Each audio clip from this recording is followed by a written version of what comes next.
Yo, it's the CypherTalk, and we have Jay Boogie in the house. Man, you know what? I'm really excited to have you here because of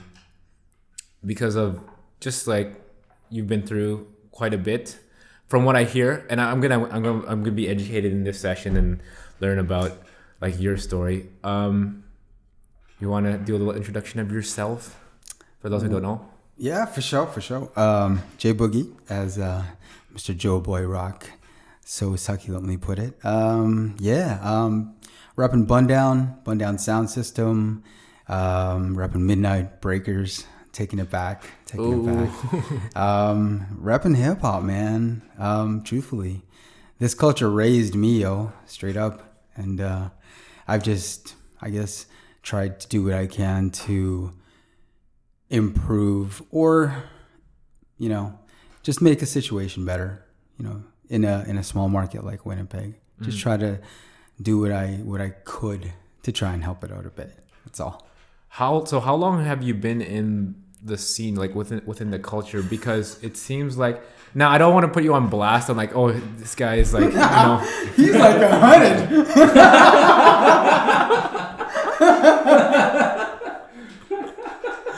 Just to give people perspective on like, how long you've been in. Well, it all started back in Egypt. I was helping make the pyramids, and it was really, Inventing King Tut style. I was there for the origins of tutting. Straight up, I was introduced to hip hop originally in elementary school, believe it or not. And that was, if I'm 44, elementary school for me would have been 80. I'm really bad at head math. I don't know. I'm That'd be like 80s, I'm not one of those it? Asians, man. Neither am I. So yeah, that probably would have been like the 80s. Mid 80s, a little. Yeah. Okay. Mid to early 80s. Mid to early 80s. Yeah. Wow. Yeah, for real. So you witnessed pretty much like the release of like Beat Street and Flashdance, I'm gonna say, and like that whole break-in, like what they call the Beat Street era, I think, right? Yeah. So yeah, okay, sorry, continue with you. Yeah, for sure. My introduction to hip hop was via my homie, because we both went to Tinel Park Community School, and my homie had cousins in California. So every time we went to California, he brought back mixtapes. Oh. And he was bringing radio recorded tapes from K-Day and like all those like OG radio shows. So I'm listening to this music, and he's like, "Yo, you got to hear this." I'm like, "Damn, what is this?" You know what I mean? Uh-huh. Like I was already like a huge Prince fan, because when I was introduced to 1999 is around that time, because it dropped in 82. So I already was huge into funk. So rap was my first real introduction to hip hop, and hearing it like being recorded off the radio from Cali radio, and it was blowing me away. It was like, what is this? Yeah, this is crazy. And because you're a little kid, if you really dig music, you're gonna dance, like straight up. Doesn't matter what you do, you're gonna dance. Right. But I don't know, I really got into Prince. So I would like try to mimic Prince and all this stuff like that, right? And then MJ came out, and I tried to mimic MJ and all this stuff like that. And then, so rap to me was still persona non grata at that point. So when I was introduced to rap, it was like I was speechless, because I couldn't believe there was something that I felt a very close affinity to that wasn't mainstream, white culture or anything. Right. Pop culture. Yeah, exactly.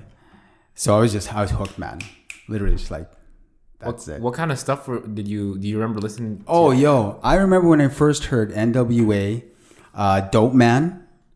I remember when I first heard UTFO Roxanne.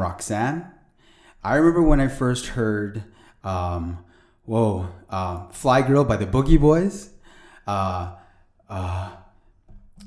trying to like the ones that really, really stood out at the time. Like, and these were all literally the pre-genesis of rap as we know it, right? Right.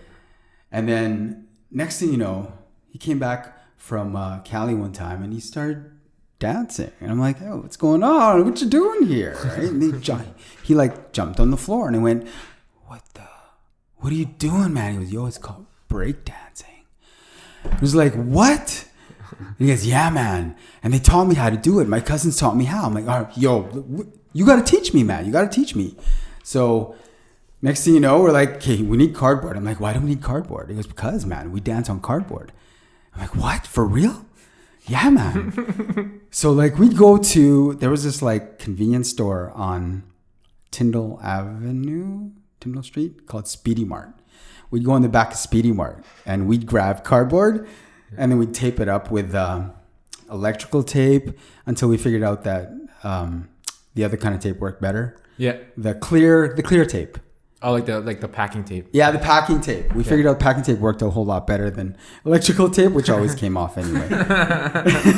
And then next thing you know, so first we would like practice, you know, in front of his crib or in my backyard. And then we started taking the cardboard to school, right? And it looked really weird because there's these 4 guys carrying this huge thing of cardboard that they folded up in 2 and they're walking to school. And you know how they have like patrols? Yeah. You know how you wait for the patrol to let you pass? Uh-huh. Huge group of kids. 4 little Filipino boys carrying this slab of cardboard. And then we were like, okay, well, someone's gonna have to take it into the classroom because we won't be able to do this till recess, right? So whoever would take it to the classroom, blah, blah. Next thing you know, we brought it out. We didn't have any music, but we were just like, whatever, man. We're just gonna do this, right? So we just lay it down and we just started going off and tried to riff off of like the very early type stuff that my boy was showing me. And it was literally just like 6-step. Mm-hmm. You know what I mean? Like slight variations of the 6-step. And then the handspin. Okay. Yeah. Right? And then the backspin. So it was 6-step, backspin, handspin. That was like the order and that I learned. Mm-hmm. Right? And then next thing you know, this thing called a windmill got introduced. And I went, what the fuck is that? Oh, it's like a backspin, but it's not. Oh, okay, cool. How did that get introduced? Do you remember? Like how you saw it or my boy showed me. Oh, he just did it? Yeah. Because remember, he went to California every summer. What's your friend's name? John. Tippy is what we used to call him. Oh, okay. Yeah. He's not involved anymore in any way whatsoever. But you know what? Those people are like windows into other things as well. Like, I mean, I feel like there's people who like they come in for a reason, like in particular for your life or somebody else's life, and it's just like boom, and then like they do their own thing, and that's cool, right? And then like you have this thing, but I feel like just giving people like that a shout out. Yeah, no doubt, man. No doubt. No, I see your point. He was literally the window to this new world that who knew that how many years later I'd totally become, you know, so much a part of. Right. So you seen the windmill and they got introduced. Yeah. And then from there it was, you know, we were like, hey man, we really need music. We've got to get a ghetto. Someone's gonna have to buy a ghetto blaster. So it was a matter of like, whose birthday is first? Was gonna get the ghetto blaster first, and then eventually all of us got one on our birthday, and so we started bringing it to school. The administration started to have a little like issue with it though, because their thing was, and in hindsight as an adult now it makes sense, they don't want to be responsible for this ghetto blaster on school premises, because if it goes missing, who's liable? Right? Yeah. At the time we're like, we're just kids trying to dance, what's wrong with you? But in hindsight I get it, right? Flipping the bird. Exactly. So we were like, okay, whatever. And then it just kind of grew from there. And then we lived in Tyndall, and in that neighborhood there was another homie who lives in Vancouver now. His name is Ryan Mendoza. He was homies with this older group of guys who started coming to like family house parties, you know, the famous Filipino family house party. Yeah. They started showing up at my boy Tippy's crib, you know, because the association with Ryan's family, whatever. And we were like, who are these guys? I've never seen that before. And then my boy Tippy was like, oh, yo, that's Midnight. I'm like, what's that? Yo, this is the Midnight Breakers. I'm like, oh. And he goes, so as soon as he said Breakers, I'm like, oh. So immediately I was like, well, so they're older kids that do that? Okay, cool. We got to watch these guys, right? And at the time, the Midnight Breakers was one of the bigger b-boy crews in Winnipeg during the 80s, initial 80s era of b-boying. So, and I didn't even know how big they were yet. Yeah. At the time, I was just like, hey, some older kids know what they're doing. And they were blowing me away. I was like, whoa. Guys like Richard Cordovez, Roger Cordovez, Anthony Cordovez. They had a couple of other guys that didn't continue from what I remember back then. But like guys like the guys in the Cordovez family were like huge when it came to b-boy in the city. It just, their family just naturally gravitated to it. You know what I mean? So I'm watching these guys like, this is crazy. This is bugged out. So once I met them, I was like, cool, I know these guys. Now I'm going to, you know what I mean? I'm going to be down. I'm going to get down with these guys in some form or fashion. So every time I saw them after that out and about, I'd be like, oh, hey, how's it going? How's it going? So now I knew them and I kind of had a tie to these guys. This is cool. I'm glad that I know these guys. When I found out who they were, I was like, oh, damn. And then I was like, oh, man, you never told me that these guys were like, oh, yeah, they're huge. At the time, during the initial explosion of b-boying in Winnipeg in the 80s, it was the Midnight Breakers, it was Rap Crew Express, there was Breakdown, there was Circuit Breakers, and those honestly were the foremost, those four, because they participated in the most battles, they performed the most, so they were the most well-known. There were more than four, there really were, but those are the four that honestly were the ones that were setting the tone for the scene. And when you saw them, you're like, you're bugging out, because when they're battling, it's like in the middle of Eaton Place, which is City Place now. It used to be called Eaton Place. And so on the weekends, you'd go out on Saturday afternoons to go to Eaton Place to watch the battles in the basement. You know what that feels like to see that? It's like, this is wild. You know what I mean? Like, how can I participate in this even more? You know what I mean? But I was just, I was like, no, I need to get better. Because, it's a huge part of b-boying is ego. So it's like, no, I need to get better. And when I get better, then I'll feel more confident to actually get out there, kind of thing. So yeah, that was my initial foray and introduction to hip hop, man. Is my boy Tippy bringing back mixtapes from California. And then it was just a progression from there. Literally, like it went from that to, once I got a little bit older, I never joined any of the bigger crews because I was like, it's cool that they're doing what they're doing, but I want to do my own thing. And I want to be known for what I'm going to do, not me joining you. Right. So there was an invitation from one of the crews to join, and I was like, yo, respect, thank you. I kind of just left it hang in the air. Yeah. Because I hung out with them and we danced all the time together. But I never said yes, really. There seems to be, there's different types of dancers for sure, right? There's some dancers that just want to express themselves and they want to be like a standalone kind of thing, or just, be known for that. Yeah. And there's some other dancers who maybe a crew will bring out the best in them, and maybe that's the route they want to go. Right. So yeah, I can understand that.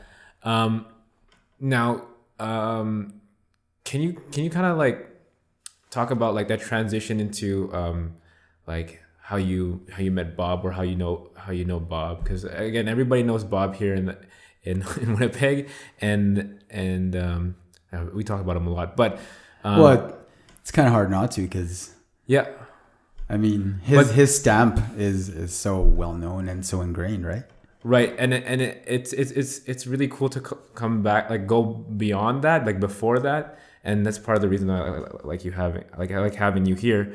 But can you speak to like how that kind of transitioned into like, oh, how you met Bob, or how you met like Dangerous Goods, the members and everything? Because I'm sure there's stories. Oh man, with all that kind of stuff. Yeah, man. Okay, so then, if you call the 80s the initial explosion of b-boying in the city, then the 90s was the resurgence, the revival thereof, of which I was very, very happy to be a part of. I'm very proud of the fact that we helped revive b-boying in the 90s here in the city. Super proud of that because, again, with hindsight and looking back and you see what happened after, it's like, that's awesome. That's exactly what you would have wanted to see happen. Mm-hmm. You know what I mean? Because the guys from the 80s, they weren't as culturally based when it came to b-boying and hip-hop. They weren't hip-hop heads. You know what I mean? They got into it, essentially, but they weren't heads. They were never really trying to be part of hip-hop culture. But when we reformed Midnight Breakers in the 90s, we were very, very like, yo, this is culture. This is hip hop. This is a part of a larger movement. This isn't just about us. Mm. This is part of a larger movement. We were part of a larger community and we need to rep that. So that would be the difference between the first generation of Midnight and I guess our generation of Midnight.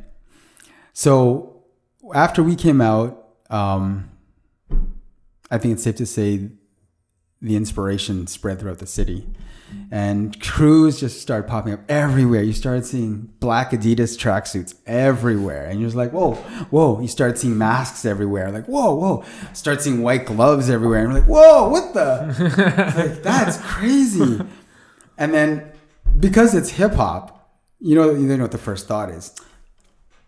It's like biters everywhere. What are y'all doing? Y'all biters. But then that doesn't last because you look at it and you're like, this is actually fucking cool. Do you know what I mean? To see that b-boying starting to really catch on for real. Yeah. You know what I mean? So yeah, one of the many crews that popped up was Mischief, obviously. So once they started coming out of their shells, so to speak, and because everyone starts out in their basement, right? Yeah. And then after they start to gain the confidence, that's when you start seeing them pop up at certain things. And that was basically it. If you were at a party or a social or a jam and there was b-boying, definitely you're going to see us there. That's a given because we were also the ones trying to spread the word to other b-boys saying, come out to this, come out to this, come out to this. Guaranteed there'll be a cypher, come out to this. Because we want to bring as many of those people into the culture, into hip-hop culture. Right. You know what I mean? So that they could see the b-boying was a part of something bigger, essentially. So we just open invite to anyone. If you get down in any way, come out. We want to see guys out. And so that's how we met. We met just through the emerging revival of the b-boy scene in Winnipeg.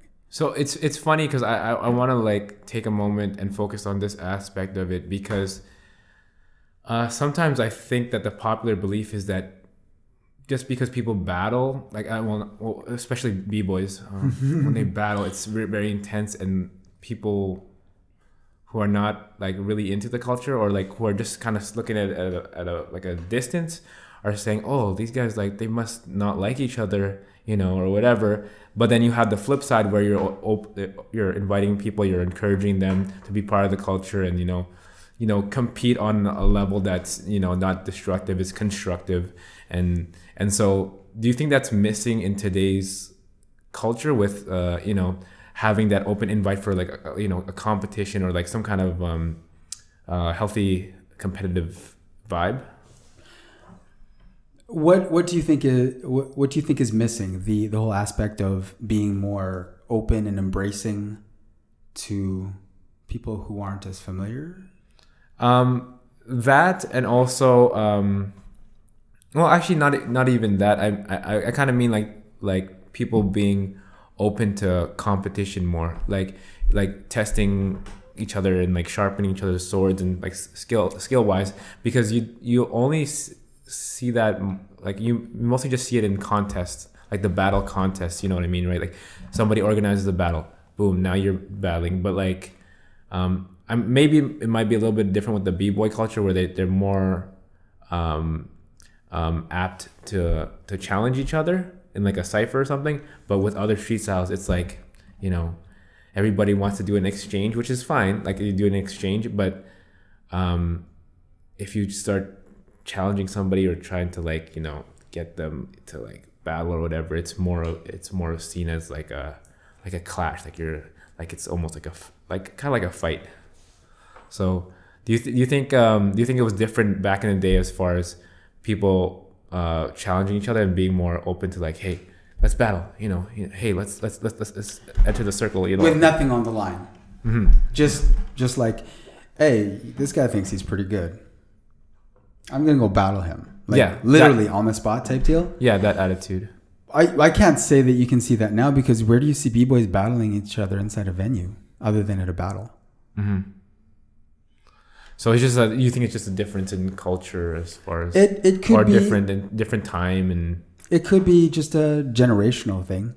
Mm-hmm. You know what I mean? Because I know back then, yeah, battles, you literally have to be on your toes, because someone could just literally anywhere, just be ready to go. And at the time, I know in you know, when we were in the basement, we were always like drilling each other, not just ciphering, but we're doing, you know, drills on each other, because we're trying to make sure everyone can hang with everything, so that no matter what situation, someone's going to contribute to helping win that battle.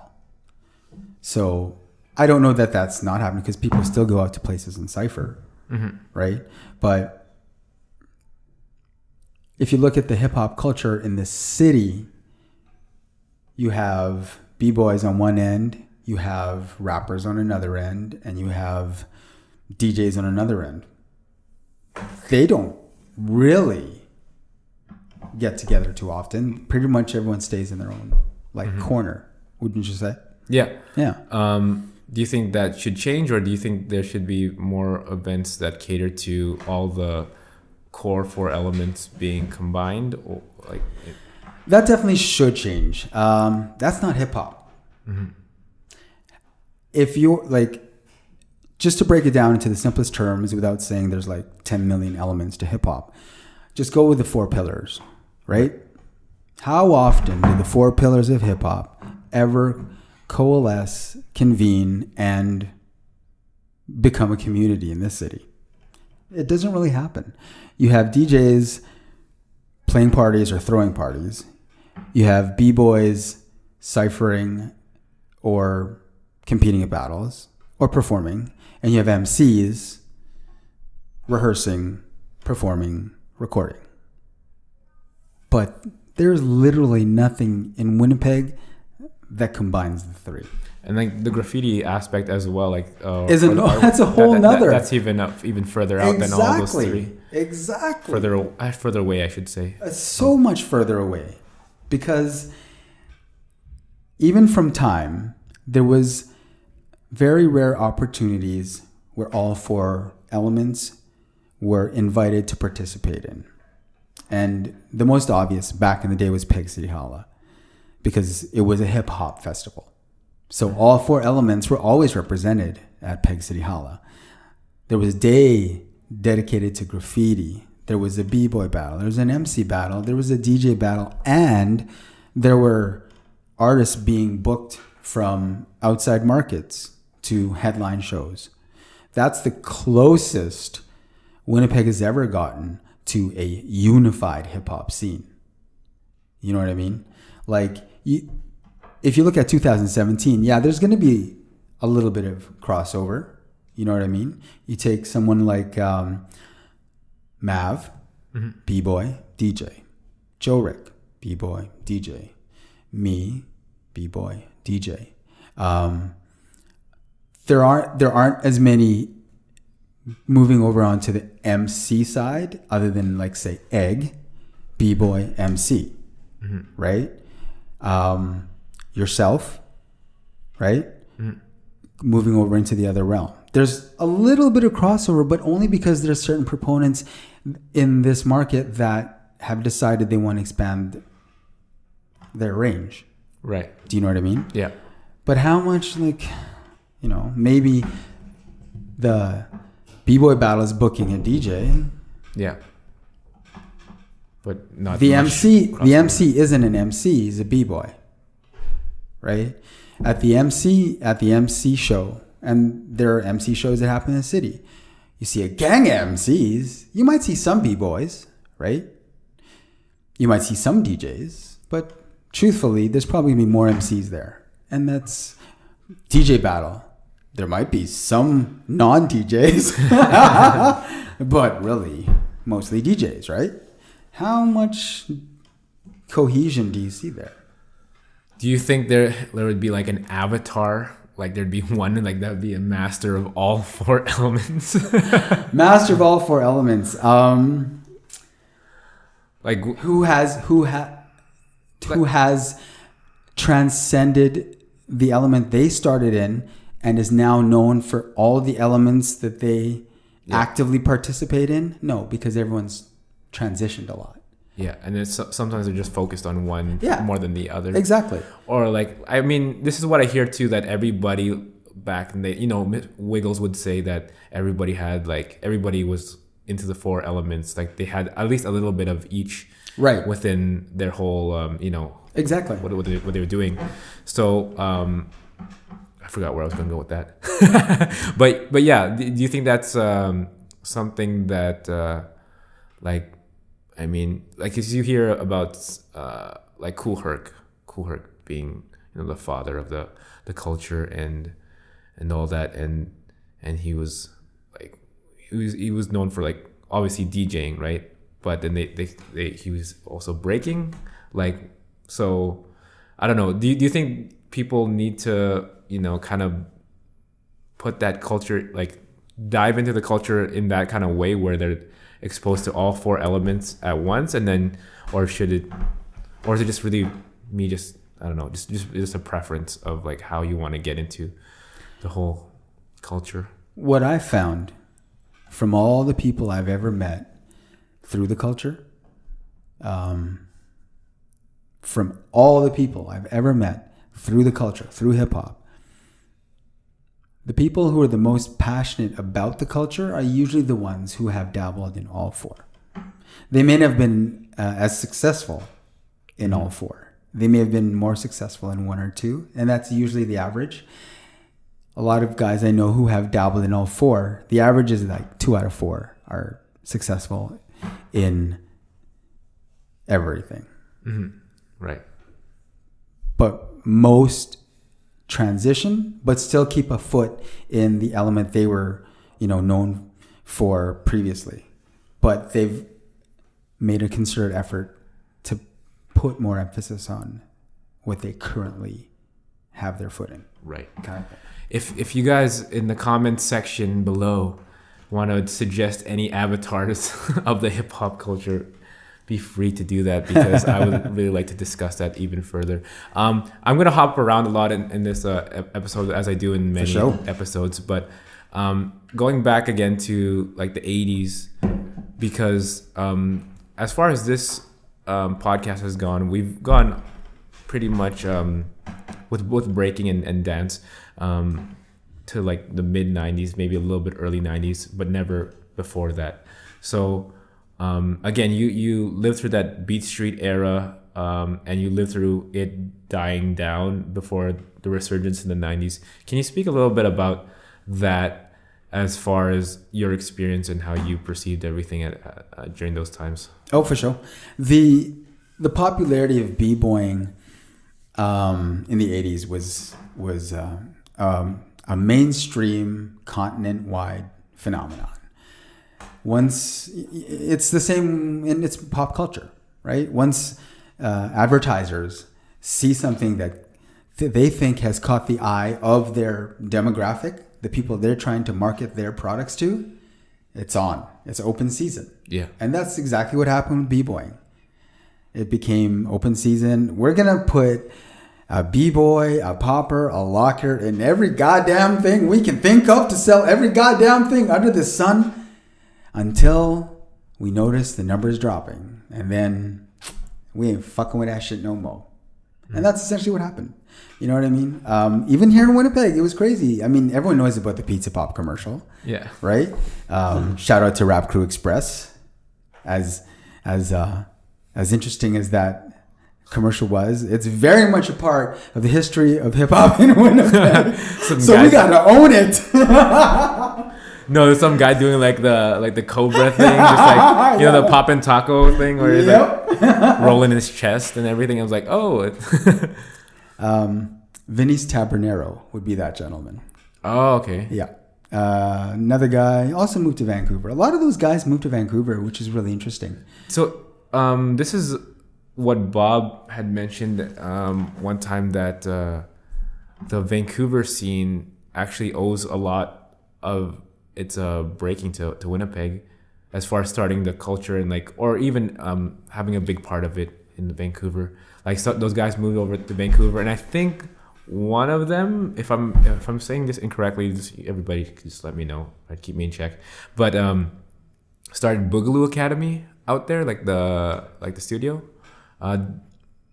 Did you know anything about? You mean Cesar? I don't know who it was exactly, what the name was, but it might have been Cesar, because I know he started school out there, and I can't even remember his last name, but his name is Cesar. He was part of Dynamic Breakers in Winnipeg when Dynamic was still Winnipeg based.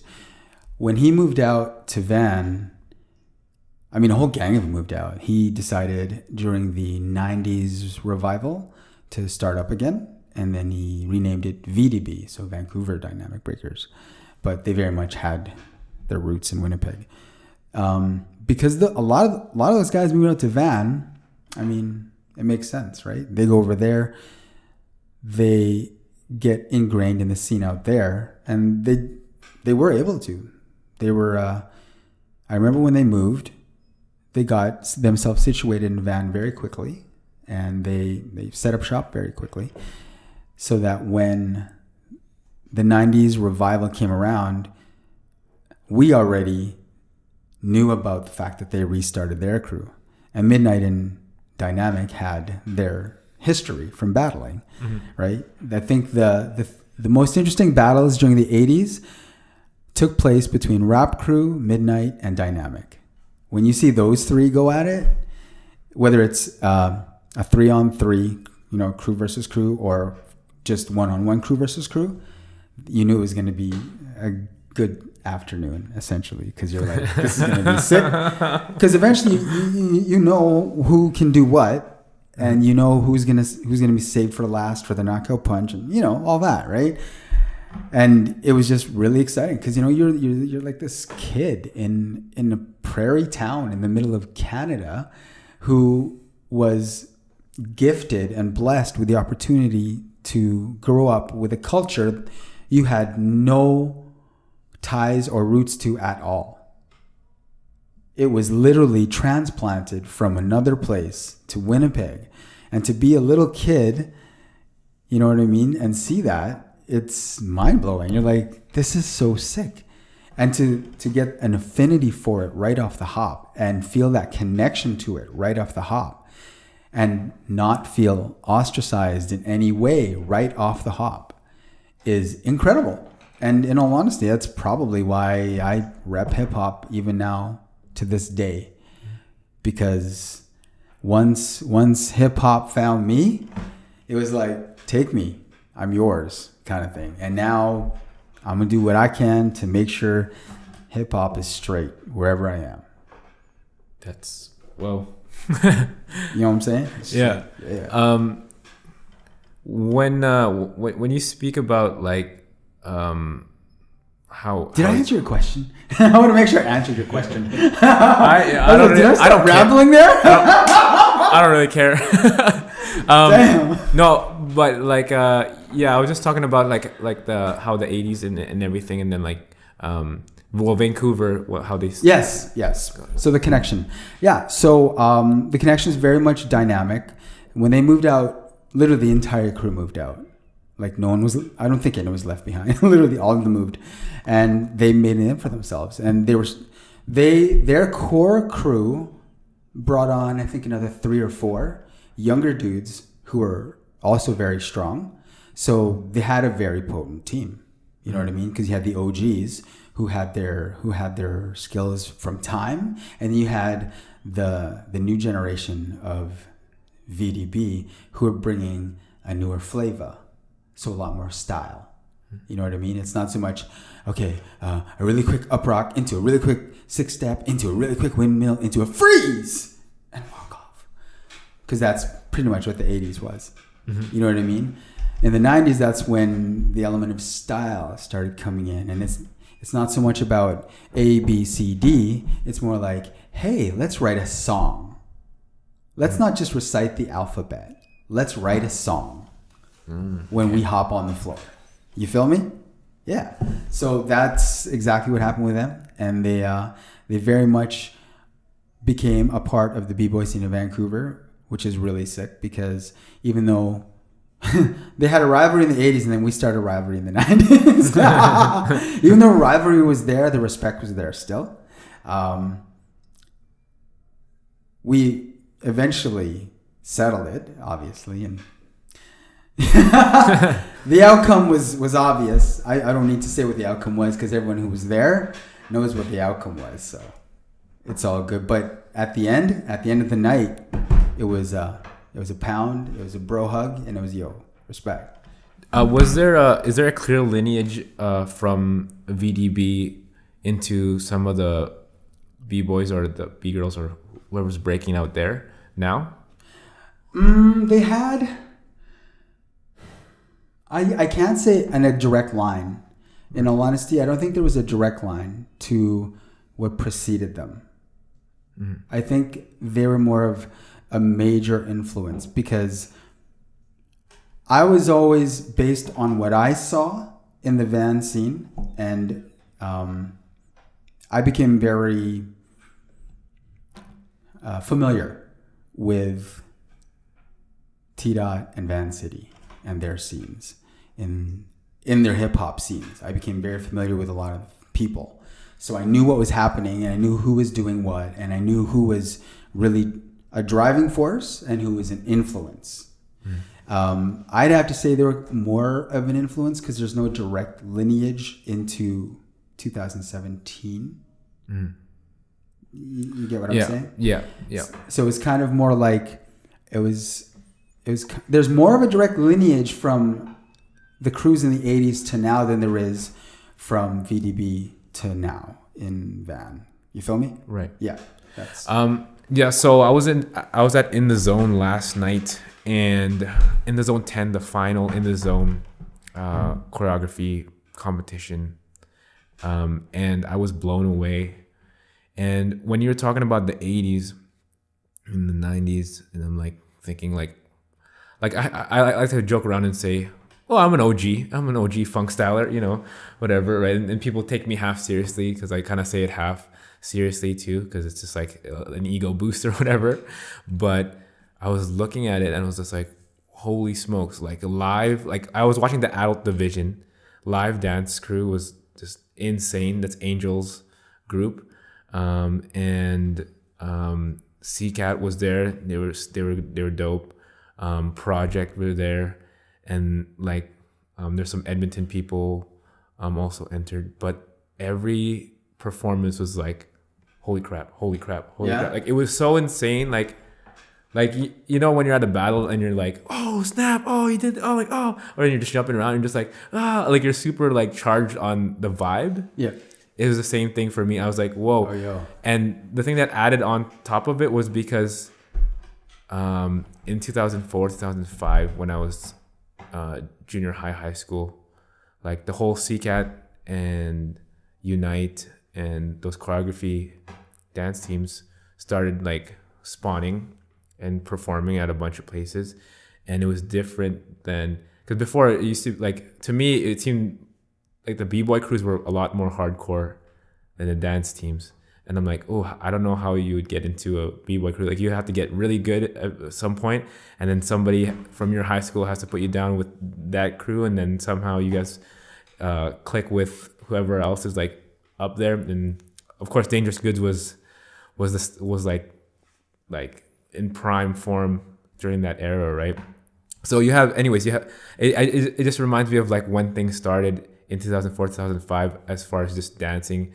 I started dancing hip hop or urban choreography, I'll say, and it's just like, well, to see it from there. Thank you for distinguishing that. Cause yeah, I started there, and like, you know, like again, you say you like if you're a kid and you like music, you're just gonna dance to it. And then if you have a little bit of like, like you start like thinking, oh, what if I do this? Or if you see something, you're like, oh, that's cool, I want to learn how to do that, and you start learning that one thing. Just the same thing with like your hand spins and your back spins and the 6-step. Mine was like the arm wave, the glide, like Usher's glide and everything. So taking that into junior high and high school, I was like, whoa, this urban choreography, like you know, this like just dance, just pretty much dance. So I danced, and I was part of Sisters Most Wanted. Did you? Yeah. Okay. Now this is like 2007, right? 2007. I was 2007, 2008. I was part of it, but I didn't. Sorry, I'm drifting off. That's okay. I didn't know you were in SMW. I was in SMW, okay. And so I did that whole thing and learned how to do all the other different styles and everything, and then I went from that mode, like when I was watching In the Zone 10.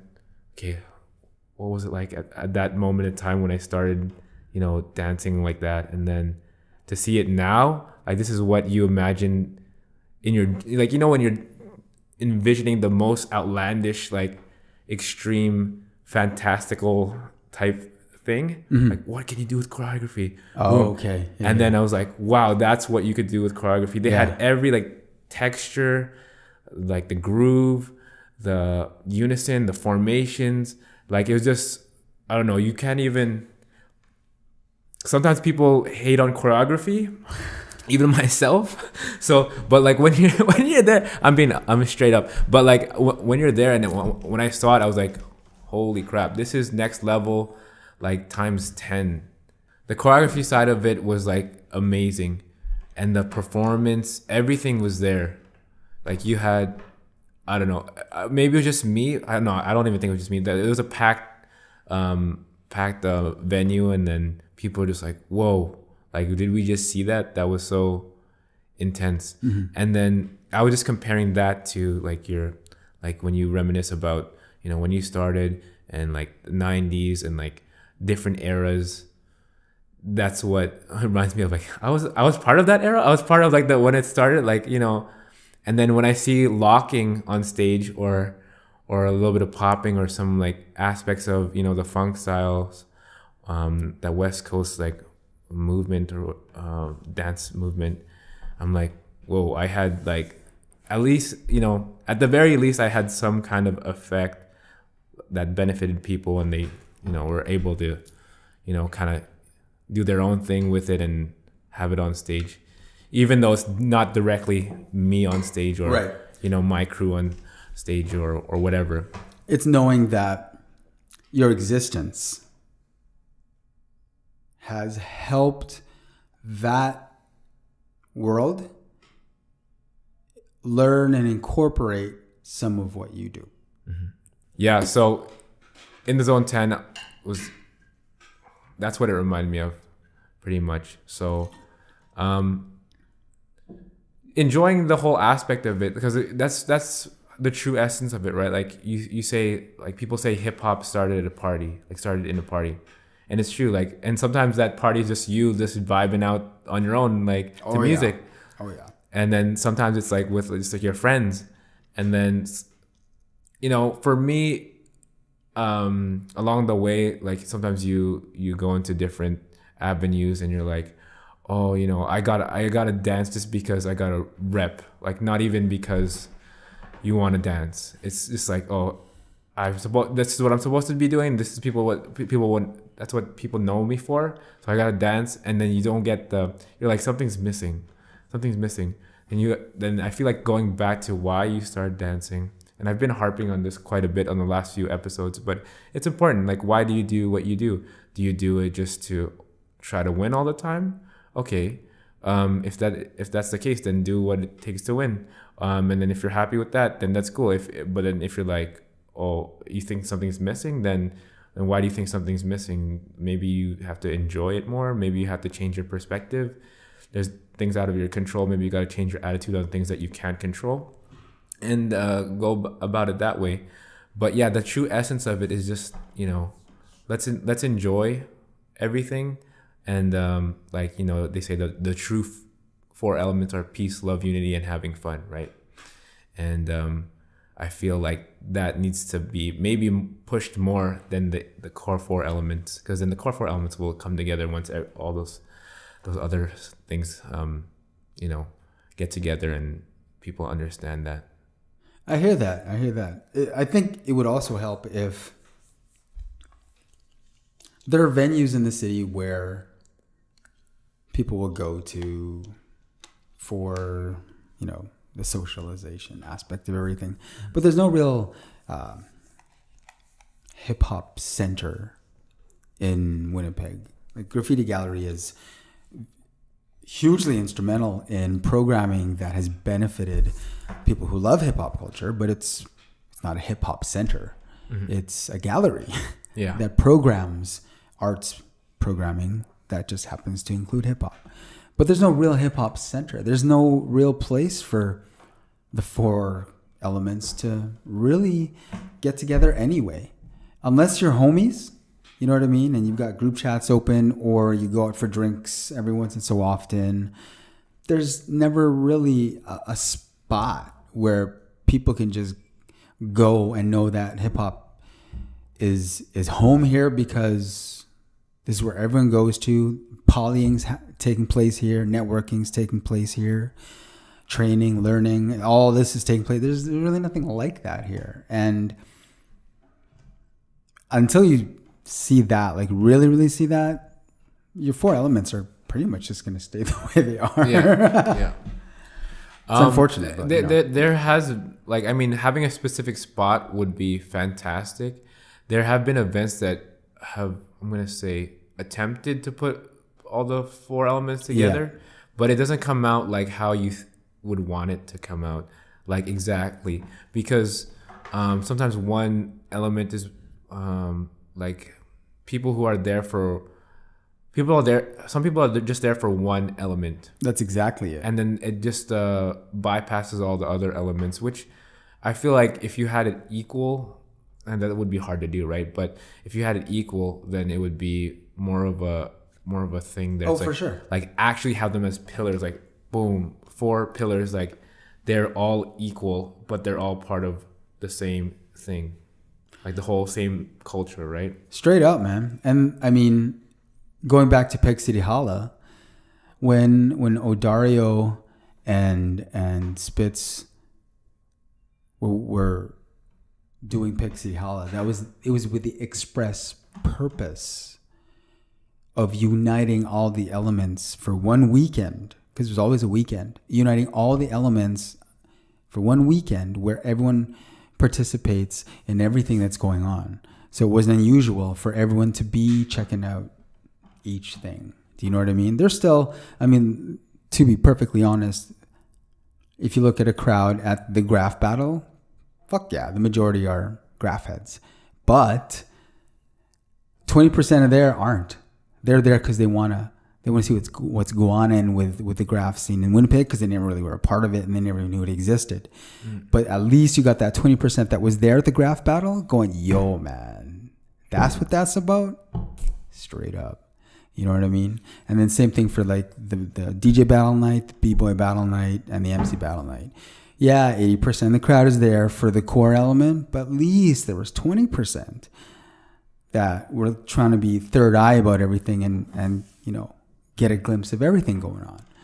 And that just doesn't happen anymore. When did that Peg City Hall festival happen? I'd say that was 99. For about 4 or 5 years. I could be off on that. but I'd say for a 4 or 5 year period. And it was very smart. My boy Dario knew exactly how to put a thing together. The biggest challenge is always, Skrill, because to be an independent promoter in anything always comes down to we're all just dudes throwing shit, man. We don't have, a gang of like budget money. You know what I mean? Sponsorship, exactly, and all that kind of stuff.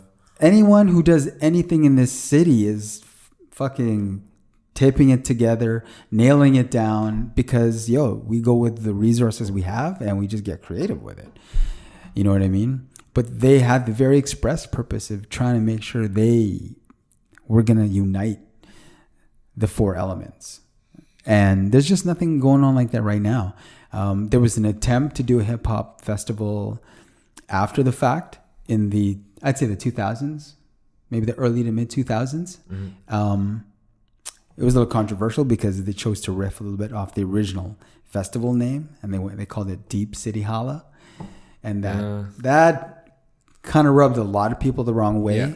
And because of that, they didn't get the participation they could have got if they didn't call it that. You know what I mean? But it was an attempt, again, from some guys that give a fuck about hip hop, and they were just like, we're missing Peg City Holla. We need something else. We need another one. We need another festival. And so they said, well, let's try it. It just so happened that it just rubbed some people the wrong way, and ego got in the way a little bit. But I mean, there's a respect factor there too, right? Kind of thing. So there's going to be some big things happening, and I'm sure you're working on some projects yourself. What do you have going on right now? Because I was just at the award tour for a bit. And it was good to see you, man. It's good to see you. Yo, we want everyone to come out. We are throwing that.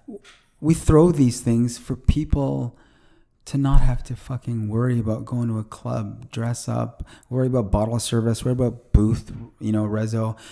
You have your moments for that. You know what I mean? Mm-hmm. But we're doing this so that people have a spot to reach, to vibe and to sesh and to socialize with other people, other like-minded people, and enjoy music that you actually give a fuck about. You know what I mean? That's why we do this, man. And so when I see guys like you come out, it's like, good. That's the express purpose of why we're doing this. You know what I mean? Because as much as we love seeing new faces, because that means these new faces we're seeing are digging what we're doing, nothing beats seeing, guys that we know that are involved in the culture come out. Because it's like, well, then that's good, because that's kind of why we're doing this. You know what I mean? Because there was a time, and the whole reason why Bundown came around is because there was a period in time in the 2000s when no one was giving a fuck about hip hop. It was, jiggy. It was crazy jiggy, and there was nothing for like-minded individuals who said, fuck it, no one's doing anything. Fuck, we're going to do something then, because at least we know there are people who are starving for it, that want it, that we'll be able to do this for. So really that's award tour. It's 90s hip hop all night, and it's a spot for everyone to come and just get down, man. You know what I mean? And have a good time. That's at the Goodwill. Next one is July 8th, and we have 2 special guests that night. Very happy to announce. The one good thing about throwing parties is when all your homies are DJs, you never run out of talent. You just mix and match. Who's available this day? Okay, you guys are playing. And so we haven't dropped it yet, but I want to drop it today because I feel like it's an appropriate thing to say. But next award tour, we've got Mav on the 1s and 2s, and we got and we have our boy Mike B joining us. So it'll be Ryan Reyes, myself, Mav, and Mike B. And again, like I said, it's easy when your homies are DJs. It's just who's free. Okay, you're playing. And that's going to be July 8th at Award Tour. And then every first Friday Exchange District Biz does their First Fridays Winnipeg, and that takes place first Friday of every month. We partnered with Bodegos in the Exchange to do the Feel Good at First Friday's patio party, and it's no cover, it's free. The first one was awesome until we got rained out. But yo, straight up, you know why that was dope? Dude came up to me. I'd say he was in his mid-50s, and he goes, "You played the Mexican." And I went, "Yes, I did." And he shook my hand. He said, "Thank you for playing Babe Ruth, because no one fucking plays Babe Ruth." I said, "Thank you, because now you just gave me a reason to be here," kind of thing. You know what I mean? Yeah. Because I was doing like a whole bunch of breaks and shit like that, and that was an awesome thing. But that's honestly, that's the only reason we're doing what we're doing, man. We're just trying to give everyone something to do that they'd honestly be interested in, that doesn't necessarily involve you having to dress up. And Right. Because like I've had that issue too, where like, you know, you go to a club and you're just disappointed by the music, and the vibe is not conducive to the openness of the just dancing and just being yourself. Yeah, man. And honestly, when I was talking to you and Jamil at the last one, I was like having trouble to focus and talk to you guys because the music was so good. I was like, tribe, yeah, you guys are good, like you know, more bounce to the ounce. I'm like, what, like EPMD or whatever, like, you know, it was just like, so yeah, I'm looking forward to going to more of those types of events, man. and I look forward to seeing you out, reaching, and you know, I think more than ever now is like the best time for people. Like we need connectors within the elements, and hopefully through this podcast I'm doing that, and you know, helping people connect to, I didn't know about that, you know, I'm gonna go check that out. I didn't know about this, I'm gonna check that out, because ultimately that's what it is, right? Like we're in an age where it's the information age and social media, man. But people are not interacting like how they're like supposed to be interacting, because we're not wired. I mean, we're still wired to physically see somebody and be like, oh, that's that guy, you know, talking to them in person, looking them in the eye, you know, that realness. It's always like a text or you know, something that's just not a group chat. It's not tangible. It's not social media DM. Yeah. But there's nothing's ever gonna really replace that feeling where you're like with people, man, and you're vibing out to the music and they're vibing along with you, and it's man. It's what it's all about. And when you try to describe it, it's like, well, what are you talking about? It's like trying to describe the beach to somebody who's never been to the beach. Well, there's the sand and like it's the sun, and then like, what? Like what are you talking about? Oh, you have to see it for yourself. You have to like experience it for yourself. So for real, that's why I feel like again, anybody who wants to come here and really like promote what they're doing and how it could benefit other people, you know, there's always an open invite for people to do that on this. This is what it's for as well. I wanted to mention the night that you guys were there. A couple of the Boss crew were there that night, and I went, oh, yo, that's dope. Couple of the Boss, because like when we throw shit, we know who comes out to our shit. You know what I mean? And we know that people in that world don't really fuck with our shit too much. Do you know what I mean? Yeah. I mean, it's truth. We know who comes out, kind of thing. So to see, when I saw some of the Boss crew there, I was like, fuck yeah, that's what I'm saying. Yeah. You know what I mean? Like, this is, as you said, you know, the connection, that's it right there. That's that connection. So now I'm hoping, you know, they go back and tell their folks, hey, you know what? Hey, there's actually a spot where we could go. And you know what? There's actually some polying going on that night too. And you know what? We actually were talking to so-and-so and such, and we're going to work together on this now. And you know what? There's a show taking place that this person's doing. You get what I'm saying? Yeah. That's the connection, man. That's what it's about.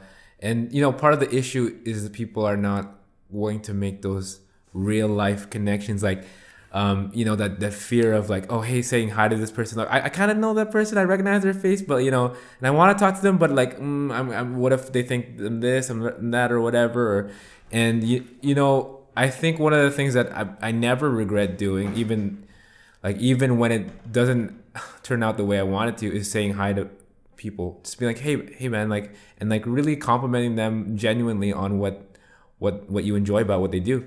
Like, again, like I see you around and I'm like, oh yeah, I heard about this guy. I want to know more about this dude.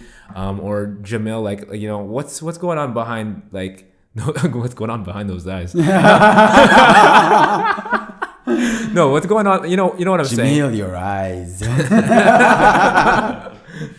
Yeah, like, what's really happening behind, like, you know, the curtain there? Like, what's driving you?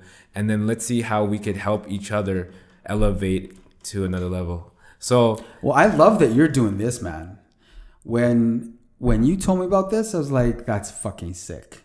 You know what I mean? Because let's go back to this market. Let's go back to what we have in this city. Let's go back to media. There's no real hip hop media. Not really. Radio station's gone.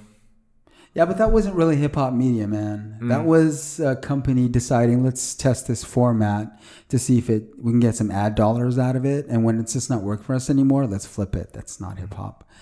You know what I mean? There's no magazine. There's no real media where hip hop gets some sort of forum. Like, not really. Well, I got to give a shout out to Now You Know podcast. That's the podcast with Anthony Carvalho and Steve from YG. Like, is it a three-peat dudes? Yeah, Anthony and Steve. Yeah. Okay. I sometimes Egg will be on there talking about Alverstone or some of his solo stuff. Where do they post? They just post on SoundCloud. So you could find Now You Know podcast on SoundCloud, and they do a lot of music, like reviews where they review music and everything. But they started before us, and they're doing a great thing too. And cool. we're friends with them. So see, look at that. You just shared that with me. I did not know that previously. To what you now just told you me. know. But do you see what I'm saying? You see what I'm saying though? That's what it's about, man. It's like, this is a small ass market, yo. It's not hard for everyone to know each other within the span of a month.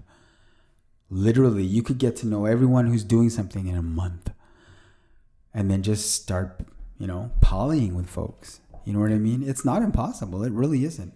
But the one reason why when you told me you were doing this, I was like, that's fucking sick, because I have radio background too. We had the Lounge on CQW for 9 years. Mm-hmm. We aired Sundays 1 to 3 p.m. And then we did our Bundown show on UMFM, Feel Good Radio. We did that for 3 years. So I was always kind of known as a media guy for hip hop in the city kind of thing. But to be honest, you can't make money in media anymore. I can't sign any checks anymore in media in Winnipeg. I'd have to move, and I obviously didn't want to move. So to see this and now tell me about their podcast now, that's awesome, because now this is media. This is hip hop media in the city. We have now 2 outlets where you can get a forum for hip hop, and that's fucking awesome. And that's props for making that shit happen. Thank you. Now I gotta ask you about this, and again, it's switching gears, but because I would be kicking myself if I didn't ask you this.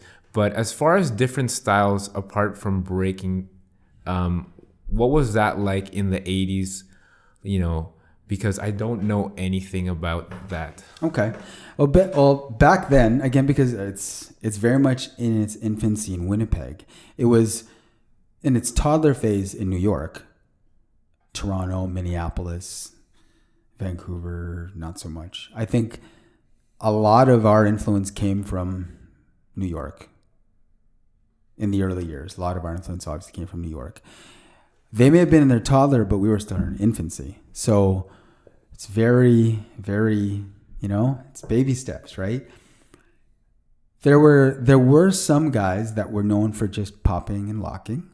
And there were some guys known for doing everything. And there were some guys just for straight up b-boying kind of thing. But to be honest, there were a lot more b-boys. There's always more b-boys than poppers and lockers. That's just normal. But back then, there's just even less, right? But no one was trying to be, I like this better, so I'm going to do this instead of that. And I don't like that, so I'm not going to do that. I'm just going to do this. I think it was just a natural evolution where people found where they were able to groove a lot better. Obviously, the shit was influenced by what was out there, man. So, Beat Street, Break-In, anything that we saw on music videos kind of thing. Did you guys still have the Was it still the VHS era where like straight up handed VHS. VHSs around? Oh, hell yeah. I'm going to let you in on a little secret. We got our hands on a lot of videos when we started the second generation of Midnight, and we kind of hoarded them. I'm going to be real. We hoarded them. We weren't trying to be dicks. We were just like, because there was 2 generations involved in the second iteration of Midnight. The first generation that were still like b-boying, and then the new generation.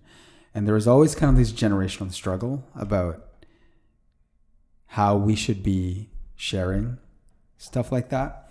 And the newer generation was very much about, no, we need to be sharing this shit because we want everyone to step their game up. You don't want to be the only people in town that can do this. Trust me, that's boring as fuck. And what does that say about what? You know what I mean? What does that say about you? It doesn't really say anything. You want everyone to progress at the same time. But like a lot of the older dudes were like, no, don't share that shit. Don't share that shit. No, don't share that shit. And we'd be like, why? But remember, they weren't hip hop heads. And I think that's the biggest thing. But we started eventually sharing them. And it helped that one of the guys in the crew, my boy Miles Valerian, Kid Flair representing. His younger brother, also my homie Justin Valerian, Quadratic, he had Flip Rock because Flip Rock came out from under us kind of thing. And so obviously that shit was being shared with Flip Rock. And you could see it, right? You can see the influence. You can see influence in the way people dance. When we started to see these tapes and we started to hoard them, obviously we're doing what's on the tapes. So if we're sharing, you're going to see that passed on to Flip Rock, right? And then not taking away from what Flip Rock did. Flip Rock still developed their own style, but there was sharing of tape knowledge there for sure, because how could you not?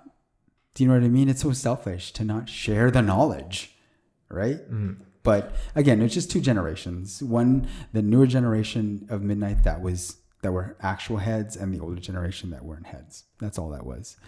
But yeah, the tape sharing eventually made its way. And it was funny because you'd start to see the tapes go around. You're like, I know where that came from. I got the original right here. And yours needs more tracking. Because, as they get taped over, the tracking gets worse and worse and worse. But it's hilarious. It's so funny. Somebody's version is crisper than the others. Seriously, though. But that's how we also started to see what other crews were in the city, because everyone's tapes started to share. So everyone had a library of everyone. So we had a library of every crew, just the way all the other crews had libraries of every crew. So everyone started to get familiar with what everyone was doing, kind of thing. So a lot of guys were dancing very similar. The style was very, there wasn't a huge evolution of style just yet. Right. The evolution of style slowly started to make its way in. And I was really happy when the older guys finally wrapped their heads around it, because they're very, very up rock, 6-step, windmill, freeze. When they started incorporating style into it, we're like, that's exactly what you should be doing. Because no disrespect, all the respect to you guys for being the serious OGs, but everything evolves. It's an evolution. It can't stay one way. Yeah. You know what I mean? So yeah, man, everyone pretty much danced the same way because everyone was biting off each other. Now I gotta ask this specifically for popping or the styles that are underneath that umbrella. What do you know about this string style? Apparently, Bob mentioned this to me after, funny enough, a breaking workshop. But he mentioned, I don't know how he got into it, but the string thing where yeah. What do you know about it, man? I want to learn. It's like, it's like a kung fu style. I want to know about it. It's like we kind of refer to it as marionette style, kind of sort of when we were practicing. Everyone knows like, yo, do your marionette shit. And I'm like, okay.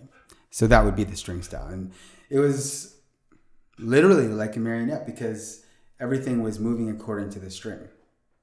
So everything is, you're like moving. Everything is the string. And then if you're gonna want to switch hands, you're gonna have to somehow pop that string back in, bring it back out, and now you got the string over here. And then you just literally, and then you start to partner routines where you start to marionette the second person, and then you flip over, and then they'll start marionetting you, and then you break out, and then next person in kind of thing. But yeah, that was the marionette style. I don't know. That was that was. I don't know what else to say about it. Bob also mentioned that there was a lot, or Bob and Surla, I think now thinking back, maybe it was just Surla, but they mentioned a lot of heartbeats and like waves. Breakdowns. Like, you know, like kind of like Mr. Wave who was just like wave down and until like Wiggles drop thing or something. Wiggles. Yeah. Yeah, do you remember any kind of stuff like that where people were messing around? Dude, I was so influenced by Wiggles, it's not even funny. I was a Wiggles biter, like straight up and down. I studied Wiggles day and night until I could do Wiggles style. And that's how I would dance until I started to put away the videos and just say, fuck it, and just like start moving kind of thing. But yeah, everything came from Wiggles. That's the straight up truth. Everything came from Wiggles. The heartbeat was really funny because back then everyone was trying to heartbeat the hardest and like the crispiest, and it's like, I will kill you all on the heartbeat. Trust me, I promise you, I will, because I always felt like my heartbeat was the best heartbeat because I had the hardest heartbeat. Yeah, well, because like I felt like I like popped the shit out of it really hard. And when I did that freaking heartbeat, it started small and it moved big. Then I started incorporating the whole body. And then I'd start to go down on the floor and then try to pop myself up the floor, bring myself back up, and then bring it back to the small heartbeat.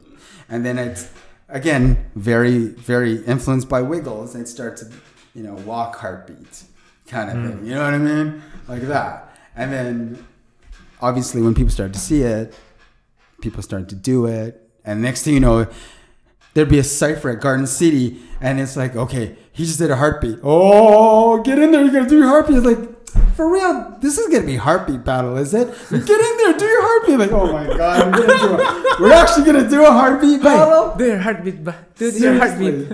So that's what it would be. You'd have like 3-4 dudes, open cypher in the Garden City parking lot, and it's like, okay, who's gonna heartbeat first? And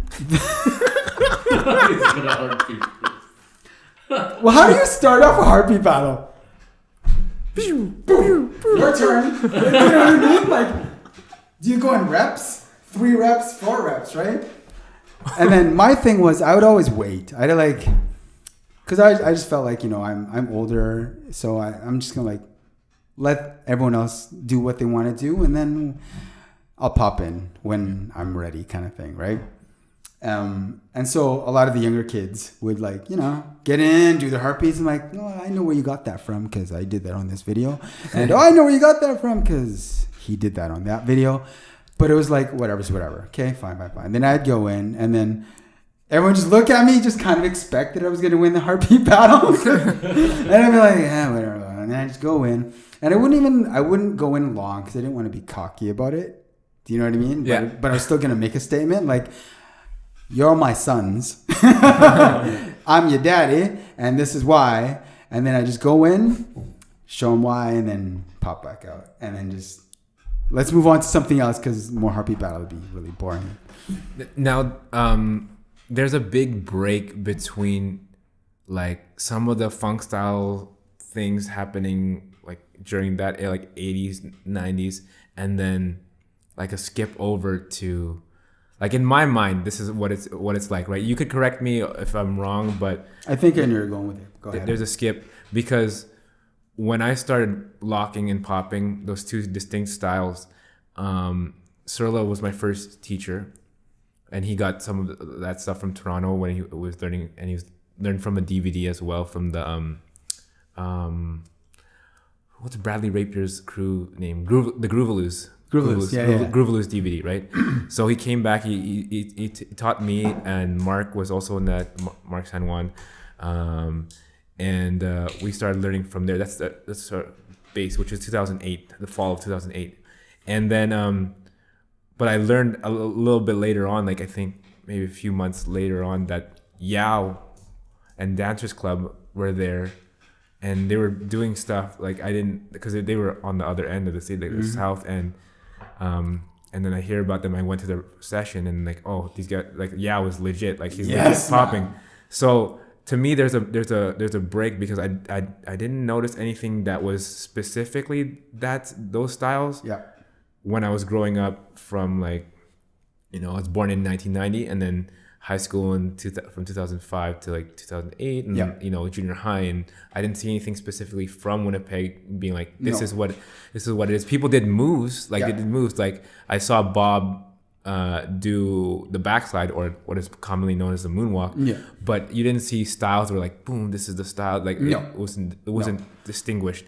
So was there any part of that you could kind of fill in, or do you like history that you could fill in as far as what happened before 2008, what happened before Dancers Club, what happened there in the late 90s or anything? Yeah, because when the 90s revival of b-boying took place in Winnipeg, it would eventually hit its apex, obviously. Like anything. It's going to hit an apex, and then eventually it's going to start to, the interest level is going to start to dip.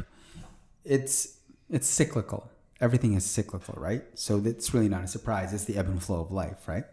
So at the apex of the scene in the 90s, there was no real emphasis on funk styles. You know what I mean? There really wasn't. There were guys that would pop and lock, but that's it. There was no concerted effort to bring it a little more into the forefront.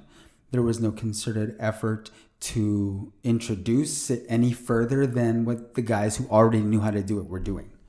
Do you know what I mean? Yeah, there were guys that were asking me to teach them stuff, but I would always be, I'm going to give you a foundation, but I really want you to just kind of take it and run with it.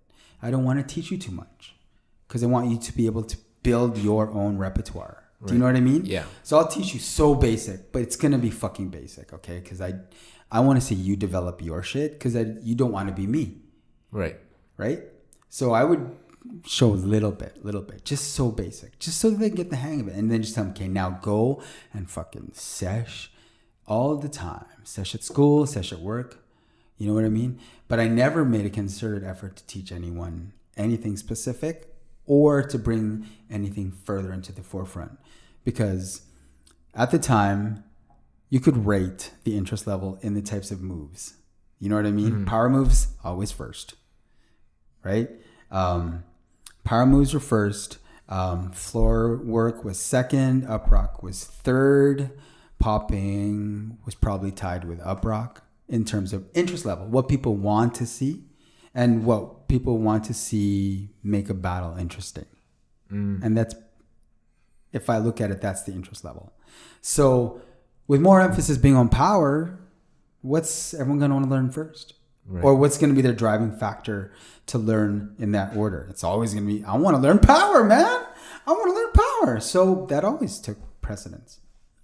So there was never, ever a real, component of the scene that was dedicated to bringing funk styles forward. Okay, so I'll ask Yao about this, but when the whole popping thing happened in like with Dancers Club, because Dancers Club is an old thing that just kept happening year after year. Yeah. So I'll ask him about that, but because like I'm trying to dig, right? I'm trying to dig to see like, because if I'm claiming like, oh, okay, we do funk styles, like, well, how come you don't know about this 90s group that did popping or whatever, like some unknown group that like, so I'm always in search of that. And truth, when Dancers Club entered Break Into Spring, when we did that, that was the first time I'd seen someone coming out to rep funk styles in a battle since the 80s.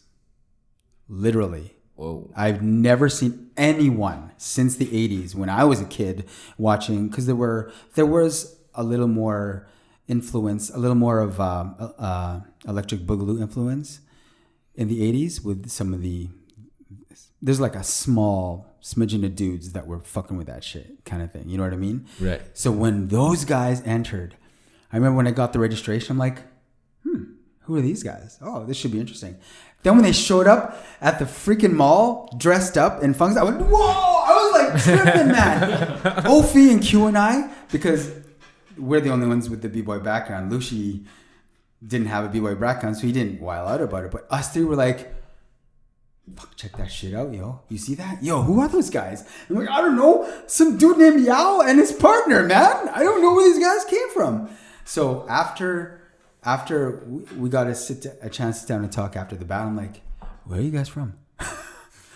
Like, seriously, where are you guys from and what's up? Like, I had to get to know these guys to find out, because they literally came out of nowhere. But it was like such a happy moment to see them come out. They were dressed up, and I think they had that bowler hats, and they had like the vests. Yes, man. Blue shirts, vests, I think they were pinstripe vests, something pinstripe like that, pants, the fedoras. Yeah, man. It was the hush puppies. Yes, man. And I wasn't there, but I saw the footage of it. Oh, it was sick. And like the balls that those guys had to like enter a breaking battle and do awesome. popping. It was like awesome. It was awesome, but it's like, whoa, like, you know, like that's part of the stuff that you had. I think you had to do like a few years ago. Yeah. Just like, I have to go to a breaking battle. Oh, there's this anniversary breaking battle, like jam or whatever. You have to go there. You gotta lock in the cipher. Why? Because that's the only chance you're gonna like lock in front of other people. And, it's true. You know, kind of test yourself against yourself. Yeah. Pretty much. No, totally true. But yeah. Yao was like, oh, and when I saw him pop, I was like, damn, that's like, I gotta try to learn how to, use that and like put my own twist on it. Yeah. So I'll be asking him about that for sure. But that's interesting to know that was the only one since the 80s that you saw. It's because, like I said, if you look at the progression of b-boying in the city, if you saw how it started and watched it come up, it's really not surprising that that's how things evolved. Because the guys that first started b-boying and popping and locking in the 80s, they weren't hip hoppers. They weren't heads. They were just some kids that like caught on to this dance form that they really, really dug. But they didn't even know what hip hop was. Back then, you could ask them, hey, do you like Grandmaster Flash? And they'd be like, oh yeah, I got that one song, The Message. Yeah, that's kind of okay. You know what I'm saying? You can't be like, yo, so did you hear Lovebug Starsky's mix that he dropped on WBA1? It was on this TDK 90. Like, they'd be like, huh? So it makes sense. It wasn't until the 90s when people who are actually into hip hop, and I'm not tooting my own horn, but you need people who are heads to actually depend upon to bring more of the knowledge out, more of the culture out, right? So that's why when you alluded to it a little bit earlier,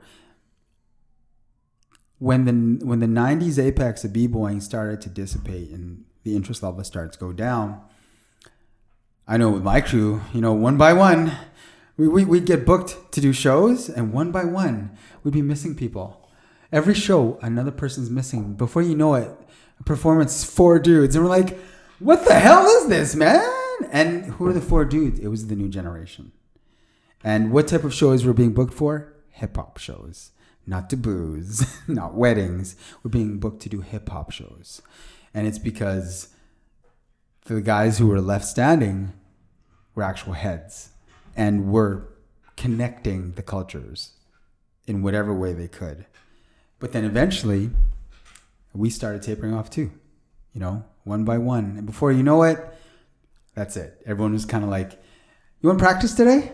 No, not today. Became 2 weeks, 3 weeks, 4 weeks. And then it just got to the point where it was like, boom.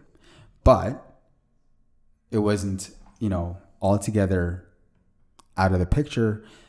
We were just refocusing. A lot of people were just refocusing their energies, kind of thing. And plus around that time, I started going to school. I started getting into my writing, and I was focusing more on writing at that point, where I know I could still contribute to hip hop, but another cipher. And then that's when I started very first hip hop column in Winnipeg, Frequencies, with Uptown Magazine, which I did for 5-6 years. And it was literally the only hip hop column in Western Canada, because they had a hip hop column in Toronto in one of their weeklies. But if you look at the weeklies in Western Canada, from Vancouver to Manitoba, there was just one hip hop column, and that was mine. Whoa. And so that was now my way to bring hip hop to an even bigger audience in whatever way I can. So then that became my way to promote, interview, feature, review, anything fucking hip hop related. Anything that they would let me do, I would fucking do. Any cover that I could fight for a hip hop group, I would fight for. And any interview that I could be the first to do, yeah, I would fight to do. And that was my thing, kind of thing. So when that started happening, obviously you start to look to the younger dudes. And I started looking around like, is anyone still doing it? Do you know what I mean? Like, who's still out there? And then there was 2 guys that were so consistent still. And it made me feel good, because I was like, it's kind of good if we're stepping back, because they're there and now they can take it forward, and now they can, you know, go as far as they can with that. And I know personally, I felt good about it because they were hip hop heads, and I knew their heads were in the right places, because we've had like hours and hours of polying sessions, especially with Surla and myself. Man, we polyed hours and hours about hip hop and the direction of hip hop in the city, the direction of every element in the city, where it's going to go forth, and what we were going to do to help bring anything forward. So I felt good knowing that John and Boob were going to pretty much just run with it. And I was confident knowing that, yo, man, B-boying's going to be safe in this city. For the next 10 years at least, I know that these guys are going to make sure that B-boying is good. And now I'm going to do what I got to do to make sure that people are going out to... We had, like, at the time, we had a good amount of rap crews in the city. So all I cared about was, what could I do to get people to these rap shows so that these rappers in this city are getting people to come and pay money to watch them? What can I do to book these B-boys so that we can get them in a platform and on a stage where they might not normally be considered, and where hip hop can get a little bit of shine? What can, you know, what? And then I start to look around in the scene, and there were other, I'll call them, there were other flag bearers of hip hop in the city that I knew had a lane and that they were going to run with. So you just looked around and you knew everything was going to be good. You knew Graph was going to be good because there were certain people in the city that were going to hold it down. The B-boy scene, fucking small as hell, but yo, the 2 guys that are going to take it forward now, they're going to make it happen. The rap crews here, we have a couple of record labels. We have a couple of rap labels in this city. Okay, They're going to help push that forward. DJs, okay. DMC, we've got guys in the city who will help bring DMC. We've got guys in the city who will help bring up more DJs. Word. Okay, everyone's got a lane. Let's fucking do this. So everyone took their lane and just did what they could to help spread and propagate the culture and bring hip hop to more people and bring more understanding of the culture to more people. And it just so happened those two guys, Boob and John, were the ones to finally say, you know what? Let's really, really expand the knowledge. Let's really, really show these kids the true, essence of hip hop. So they're not just going to learn about b-boying. They learn about everything. They learn about hip hop culture. And we're gonna facilitate this, and we're gonna program this, and we're gonna fly down this person, and we're gonna do this battle, and we're gonna do this. And every workshop, at every battle, at every conversation, at a cypher, on the curb outside of the venue, that we're gonna be talking about b-boying, and we're gonna make sure that b-boying is gonna be like safe no matter what. And you can see it, and you're like, this is awesome. This is exactly what needs to happen, because we didn't do half the things that they did to help propagate b-boying forward. Do you know what I mean? Right. We were a little more selfish in the 90s about what we were doing. As much as there were some of us that were trying to spread the gospel, there wasn't as much effort as when they decided to say, guess what, y'all? Y'all gonna learn about hip hop. Y'all gonna learn about hip hop because b-boying's hip hop. So it was really them that really, really helped to bring the disconnect a little closer, because that disconnect in the 90s that was there, they obviously recognized it and were able to say, you know what, that was missing, so we need to fill that void so that going forward, anyone who comes up under us, they gonna know what time it is. And that's, the credit goes to them. Wow. I'm gonna wrap this thing up. Word. What is you want to promote your award tour thing or anything big coming up for you and that could benefit other people as well? For sure. Award tour at the Goodwill Saturday, July 8th, featuring Mav 1, Mike B, Ryan Reyes, and myself. We have Feel Good the day before that, July 7th at Bodego's for First Fridays. Bodego's is the restaurant that's literally in front of the Cube, the old Market Square, and there's this huge patio. It looks shaped like a triangle, and we'll be spinning there from 6 to 10. And the Feel Good and Award Tour things are ongoing, and it is our fervent and our fervent hope to actually start to book out-of-town talent for Award Tour. Because we have the resources politically, we just need the resources monetarily. But that is the aim, because we want to try to bring some folks down. We brought folks down in the past, but we'd like to start bringing people down again, so that if we could, bring down Jeru so that you could experience his album live, that's what we're going to try to do. You know what I mean? So hopefully that'll happen in the future at some point.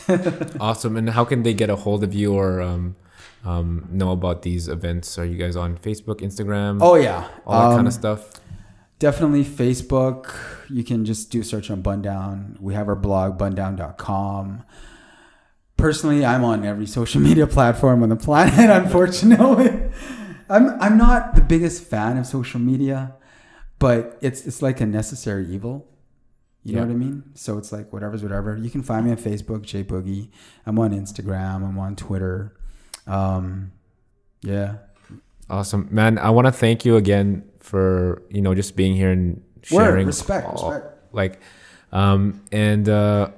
Yeah, there's gonna be big things happening, and we'll talk off air about all this kind of stuff. Word. So it's just like a little teaser for you guys. But yeah, J Boogie, thank you so much for being on CypherTalk. It was my pleasure, and I really just want to say that everyone who tunes into your podcast, Anyone who isn't tuning into the podcast, who might have heard about your podcast, tune the fuck in. This infrastructure exists in this market for you. Take advantage of what is available to you. Show love to the people that are trying to make stuff happen, because it's just to make a better experience for the culture in this city. So definitely shout out, big up, respect you. Peace.